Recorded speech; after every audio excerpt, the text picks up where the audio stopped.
What are my favourite top 5 sci-fi fighters? Welcome to Sci-Trek, your sci-fi TV and movie channel.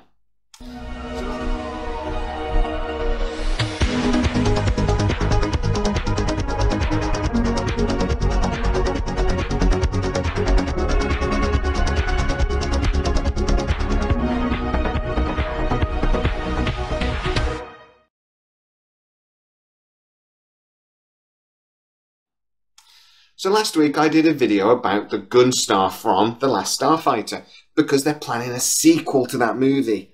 And I happened to mention that the Gunstar would make my top 5 list of favourite sci-fi fighters. I obviously then immediately got comments saying, well, what are the rest of the list? So here we go. I'm going to do a video now on my top 5 sci-fi fighters, and then I'm going to do another video on my top 5 capital ships, the big boys. But for now, let's have a look at the little fellas, the 1 or 2 seater fighters.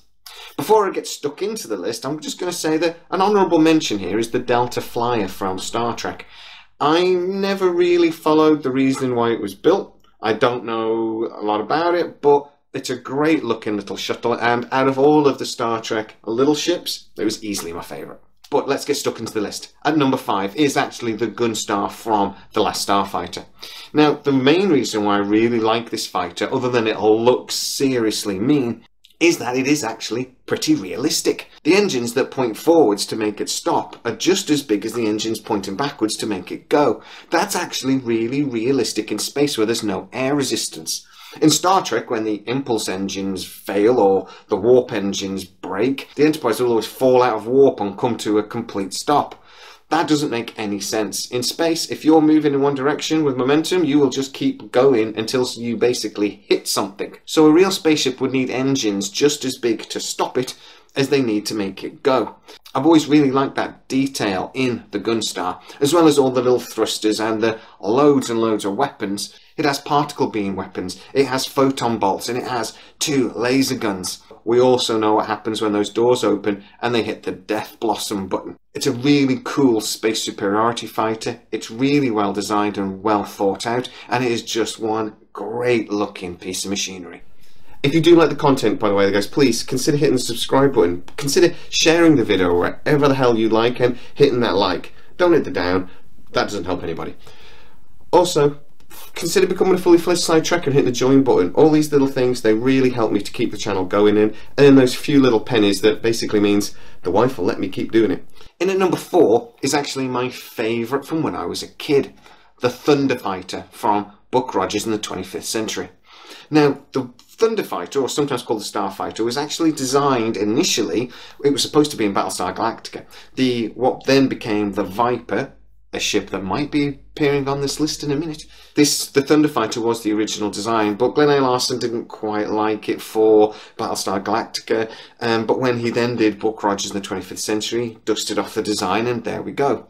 I love how, if this was a real fighter, it has a very small profile. It'd be incredibly difficult to hit. I like how it's got nice big engines. I like how it's got wings so that it would work within the atmosphere. It doesn't have an FDL capability, but that's not necessary. It's actually got 8 laser cannons that sit in the nose. Would be really good for targeting on your enemy. It's just a well thought out, again, design, but it's a beautiful design. For me, it's probably the best looking of all the ships on this list. It really is sort of like this Spitfire for space. And at number 3, immediately comes the Mark II Viper for Battlestar Galactica. Now, this thing is a flying tank. It was designed to be simplistic. It's not a complicated design, it's not a high-tech design. It's 3 massive engines, guns, and a pilot. And that is pretty much it. It's kind of like the Lamborghini for space. Like a lot of these shows back then, it's an absolutely stunning design. I love how they brought it into the Ronald D. Moore version of Battlestar Galactica, how they had this new high-tech design that was all sleek and stuff, and these mothballed flying tanks, like I say, and that they had to bring them back. I love that they actually kept an iconic design for a new show. This design is absolutely stunning, and it easily makes my top 3. And number 2 is the Mark II Star Fury. Very similar to the Gunstar here. The reason why I love this ship not only is because it looks cool, but it is actually designed in a way that makes sense. I love how it's got the wide wings and the engines at the end, which would make it incredibly manoeuvrable, and the guns slung just underneath the pilot, which would be very good for, like targeting your enemy. It seems to be a very thought through and well designed fighter. In fact, some people have argued it's the most sensible of all the fighters of sci-fi. And in fact, if you were going to design and build a short-range fighter for space, designing it like the Star Fury wouldn't be a bad thing. Now, the number one fighter from all of sci-fi is not going to be a big shock to a lot of people. And of course, it's the T65 XWing. The T65 XWing is purely iconic. Things like the Star Destroyer, things like the Millennium Falcon, they were so beautifully designed that we fell in love with them. And the X-Wing, for me, is top of that list. It is just stunning, and it looks like it's going 1,000,000 miles an hour and it's stood still.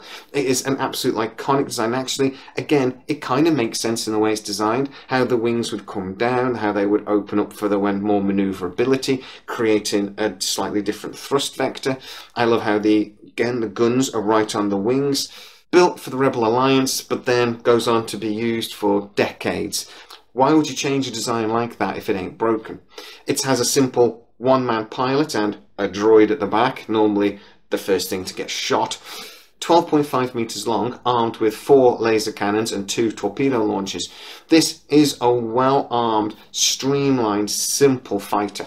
It's also capable of FTL and hyperdrive. It is capable of fighting in the atmosphere as well as in space. It really is an air superiority fighter for the future. So, get into the comments, guys. Tell me what you think of my list of the top 5 fighters in sci-fi. And do you have any suggestions of something else? What would your top 5 be? Get in there, tell me exactly what you think.